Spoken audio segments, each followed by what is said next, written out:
Comment expliquer à des enfants ou à des catéchumènes les fins dernières? Là, c'est un sujet qui est souvent revenu dans les questions que j'ai eues dans mes vidéos ou sur mon adresse courriel.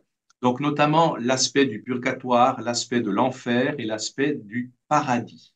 Expliquer ça à des enfants.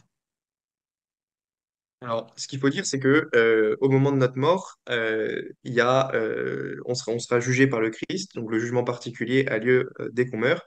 Et du coup, bah là, il y a trois possibilités. Il y a le paradis pour ceux qui sont en état de grâce, en pleine communion avec Dieu.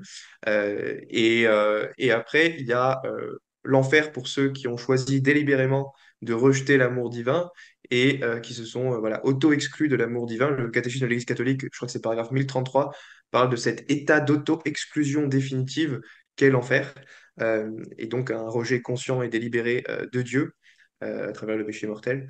Et après, il y a le purgatoire qui est pour ceux qui meurent en état d'amitié imparfaite avec Dieu et qui ont encore des péchés, qui ont encore des péchés sur eux et dont ils doivent se laver pour entrer au ciel, parce que le livre de l'Apocalypse dit que rien d'impur n'entrera au ciel. Et comme beaucoup d'entre nous, on meurt dans un état d'impureté, il est logique que Dieu ait prévu un lieu où on puisse se purifier de ces impuretés, de ces péchés que nous avons encore sur notre âme au moment de notre mort. Et une fois qu'on en est pleinement purifié, là, on est tout propre et on est prêt à rentrer dans la vision béatifique. Donc c'est pour ça que le purgatoire est important.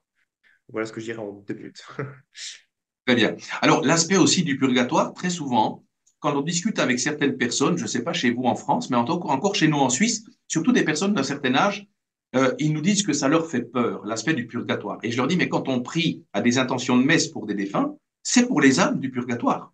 Et donc que le purgatoire est au contraire une immense chance de purification, de se mettre en adéquation spirituelle pour accéder au salut éternel et que donc, du moment qu'on est au purgatoire, c'est qu'on est déjà dans un état de purification, donc on est du bon côté. Et donc, le purgatoire est une chance et non pas, je dirais, un état qui fait peur, qui doit faire peur. On est d'accord avec ça, Mathieu? Oui, on est d'accord, totalement. Très bien. Et je pense, alors, typiquement, lorsque des personnes viennent dire c'est compliqué d'expliquer à un enfant, je pense qu'aujourd'hui, c'est plus compliqué d'expliquer à un adulte qu'à un enfant.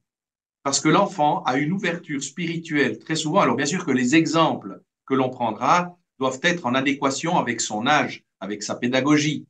Euh, mais par contre, un enfant est très ouvert au niveau de cette dimension spirituelle et je le constate aujourd'hui souvent bien plus ouvert que des personnes adultes. Enfin voilà, c'est un constat que je fais régulièrement.